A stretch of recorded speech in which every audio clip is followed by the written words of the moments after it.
Hey, y'all need a break. Listen to these stories from r/AskReddit. People who have came close to death. What was your last thought? Serious. I was on a commercial jet that caught fire during takeoff. The cabin filled with smoke, the pilot didn't say a word, and the plane suddenly pitched forward as if we were going to nosedive in. I was weirdly calm and just thought, wow, I'm going to find out what it's like to die in an airplane crash. I was hiking along a very steep ridge with multi-hundred-foot drops on either side. At times it was down to about 2 feet wide. This happened on a slightly wider stretch, probably 10 feet wide. It was crazy muddy, and I was using microspikes for the first time, which made me feel like a superhero. Like I could walk up walls or something. As I was stepping downwards, all of my weight on one downhill foot, my foot suddenly slid through the front of the microspikes, and I was diving head first towards the cliff. I was bizarrely very calm and matter-of-fact about it, in a way I would never have expected. My thoughts were something like, okay, I'm diving off a cliff, this is bad. I should try to roll over on my back and try to grab a root or something. Whoops, missed that one, let's try this one. Missed that one too, this one's probably my last chance. Okay, great, caught it, now I should pull myself back up onto the cliff. At this point, I was lying face up, my entire torso off the cliff, legs thankfully still on, and holding onto this root. I pulled myself back up, much more slowly and calmly than I should have. If the root had given way, I probably still would have died, and carried on with the hike. Didn't really sink in just how much I almost died until an hour or so later. Almost the same experience as you. Was on a hike with a section that involved free bouldering with a death drop on one side and sharp rocks on the other. I slipped and fell. Calmly thought, sigh, okay, and promptly fell near perfectly into a wedge between two of the sharp rocks that just kinda perfectly slowed me down. I slowly pulled myself out with almost no thoughts in my head, just silent shock. Continued the trek forward, 'cause it was easier than going back the way I came, and after the adrenaline wore off, just cried by myself for about 5 minutes before eating something, and continuing until I could catch transport home. PSA, please don't hike alone, and if you do, have a sat-nav, phone, distress beacon, and please let people not on your walk know where you are in your planned timeline. No matter how experienced you are, you never know what might do you in. I think this water is too deep. I was 7 or 8 and was walking in the bay and didn't know how to swim. Walked to a spot where it was over my head and everything went black. I woke up to a lifeguard performing CPR. Just as the tornado engulfed my car, my thoughts went something like this. Frick. That tree branch just smashed my windshield. My car is getting effed but it's protecting me. Did the car just lift upward? What the frick? What the frick? Inside the car is no longer safe. Open the door and jump. Frick, frick, frick. And suddenly, it was over. It lasted a few seconds. I drove home, still screaming my head off the whole way. Mine was that in the moment I thought I knew I was going to die, that nothing really mattered aside from my kids being taken care of. Debt, owed and owing, things I hadn't done, places I hadn't seen, none of that mattered. For that short time, it was an incredibly freeing experience, until I realized I was going to make it.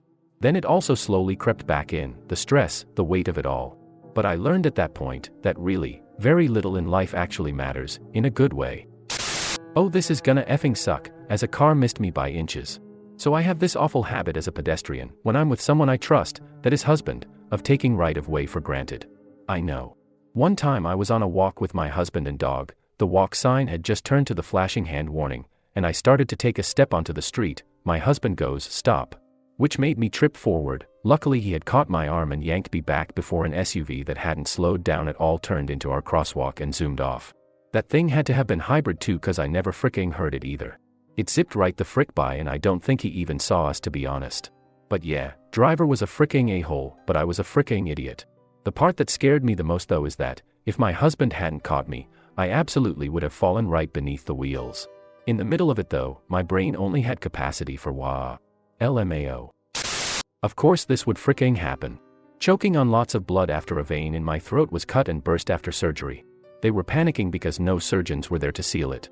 2 weeks after I got my tonsils out some number of years ago, I woke up at 3 a.m. to a metallic taste in my mouth. Went to the bathroom, turned on the light, leaned over the sink to spit, and red poured out. I started screaming and pounding on the mirror as my parents' headboard was on the other side of the wall. My mom started yelling, "Come in," thinking I was at the door, and I just kept screaming and hitting the wall. She eventually came in, freaked out since her son was stooped over the sink looking like death incarnate, then grabbed a bucket and drove me to the hospital as fast as possible.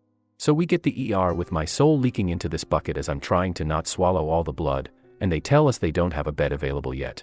She basically says, "Frick you, my son is literally bleeding out," and drags me to find one.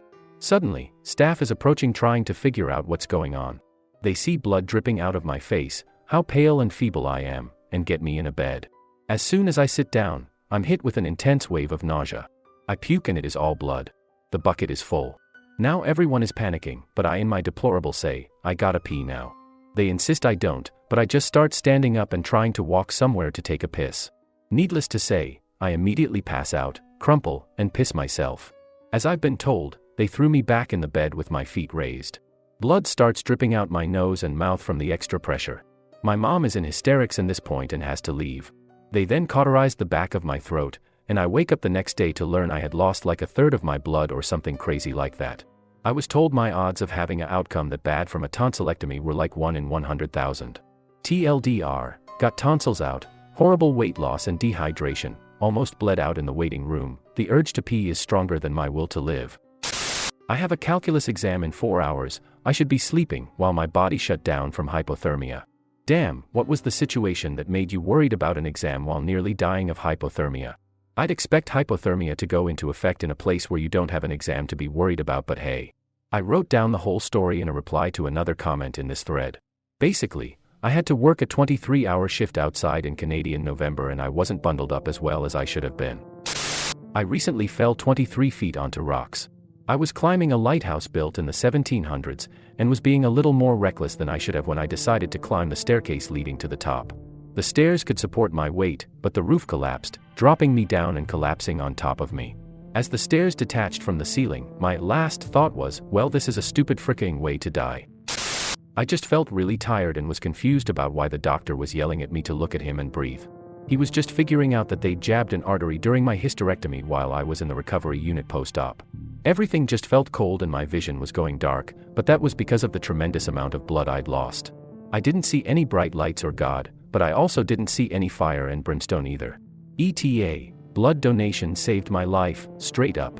If you can, give blood. I told my wife I love you, and then the doctor asked me if I took a whole or just a baby aspirin and I said, tell her I love her, and fell over dead.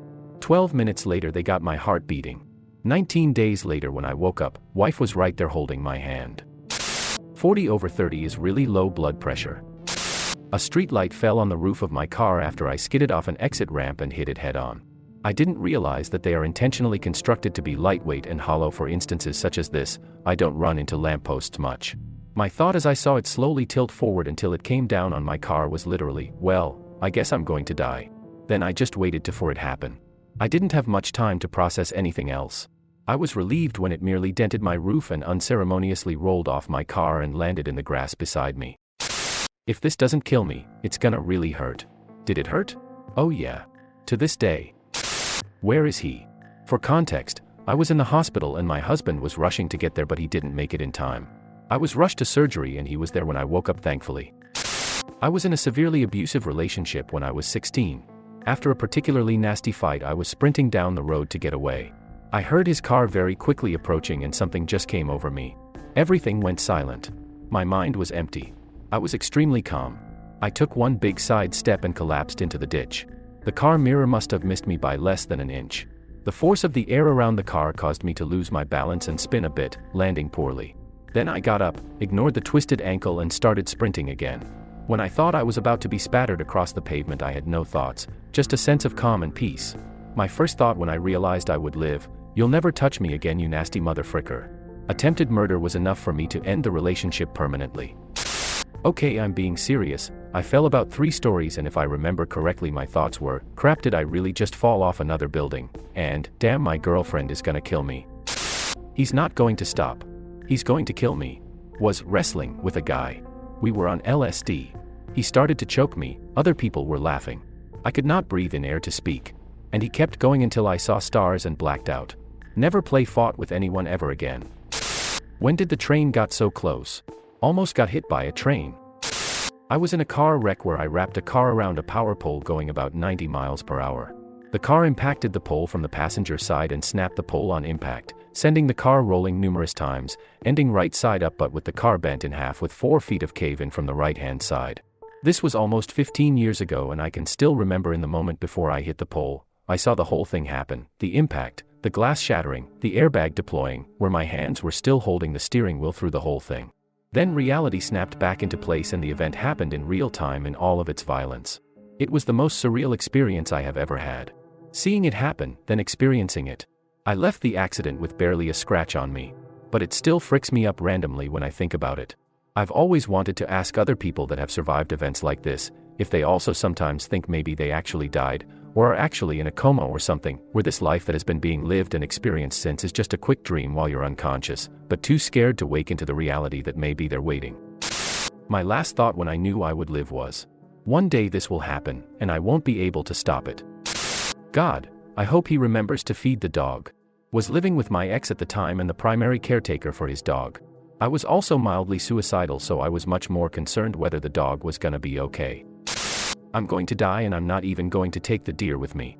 They tell you not to swerve when an animal jumps in front of your car and it's better to just hit it, but it's a really hard thing to follow.